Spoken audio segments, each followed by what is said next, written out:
প্রতি মাসে ১,০০০ টাকা বিনিয়োগ আপাত দৃষ্টিতে নগণ্য মনে হলেও ক্রিপ্টোকারেন্সির উচ্চ প্রবৃদ্ধি সম্পূর্ণ বাজারে এটি একটি শক্তিশালী আর্থিক হাতিয়ার হতে পারে।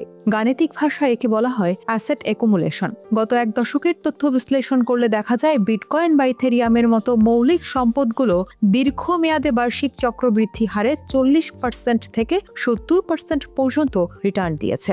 আপনি যদি ৫ বছর বা ৬০ মাস ধরে এই ধারা বজায় রাখেন তবে আপনার মোট মূলধন দাঁড়াবে ৬০,০০০ টাকা। যদি এই অ্যাসেটটি বছরে গড়ে ৫০% হারে বৃদ্ধি পায় তবে ৫ বছর পর সেই মূলধনের বাজার মূল্য ২.৫ থেকে ৩ লাখ টাকা ছাড়িয়ে যাওয়ার গাণিতিক সম্ভাবনা থাকে। একে বলা হয় পাওয়ার অফ কম্পাউন্ডিং, যেখানে আপনার জমানো টাকা সময়ের সাথে সাথে নিজেকে বহু গুণে বাড়িয়ে তোলে। অনুসন্ধানে দেখা গেছে এই সঞ্চয় প্রক্রিয়ার সবচেয়ে বড় বাধা অর্থ নয়, বরং মানুষের ধৈর্য। ক্রিপ্টো বাজার অত্যন্ত অস্থির।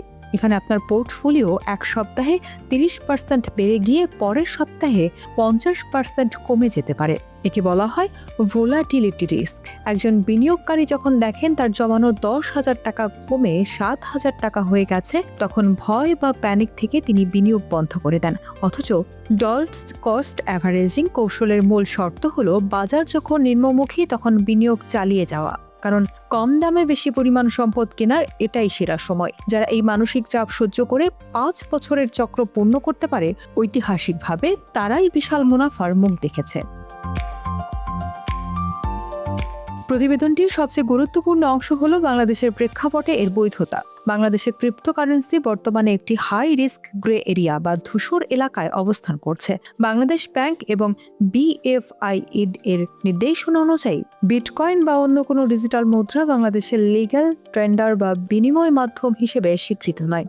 ফরেন এক্সচেঞ্জ রেগুলেশন অ্যাক্ট এবং মানি লন্ডারিং প্রতিরোধ আইনের আওতায় ক্রিপ্টো কেনাবেচা করলে আইনি জটিলতায় পড়ার তীব্র ঝুঁকি থাকে। বিশেষ করে ব্যাংকিং চ্যানেলের মাধ্যমে আন্তর্জাতিক এক্সচেঞ্জগুলোতে টাকা লেনদেন করা হলে ব্যাংক অ্যাকাউন্ট জব্দ হওয়ার নজির রয়েছে। ফলে একজন সাধারণ মানুষের জন্য এই ১,০০০ টাকা জমানোর পথটি কেবল বাজারের ঝুঁকির মধ্যেই সীমাবদ্ধ নয়, বরং এটি রাষ্ট্রের প্রচলিত আইনের সঙ্গেও সাংঘর্ষিক হতে পারে। অনুসন্ধানে উঠে এসেছে যে বিনিয়োগকারীরা অনেক সময় বিটকয়েনের মতো প্রতিষ্ঠিত সম্পদের বদলে শিটকয়েন বা পঞ্জি স্কিমের দিকে ঝুঁকে পড়ে। ১,০০০ টাকা থেকে রাতারাতি ১ লাখ টাকা করার চটকদার বিজ্ঞাপনে প্রলুব্ধ হয়ে অনেকে অজ্ঞাত সব ডিজিটাল টোকেনে টাকা ঢালছে। পরিসংখ্যানে দেখা গেছে ক্রিপ্টো বাজারে প্রতিদিন শত শত নতুন কয়েন আসে, যার ৯০% এরও বেশি এক বছরের মধ্যে অস্তিত্ব হারায়। একে বলা হয় রাগ পুল বা পরিকল্পিত জালিয়াতি। তাই বিটকয়েন বা ইথেরিয়ামের মতো ব্লু চিপ ক্রিপ্টো বাদে অন্য কোনো অপ্রাতিষ্ঠানিক টোকেনে সঞ্চয় করা মানে হলো নিজের কষ্টের টাকাকে নিশ্চিত ধ্বংসের মুখে ঠেলে দেওয়া।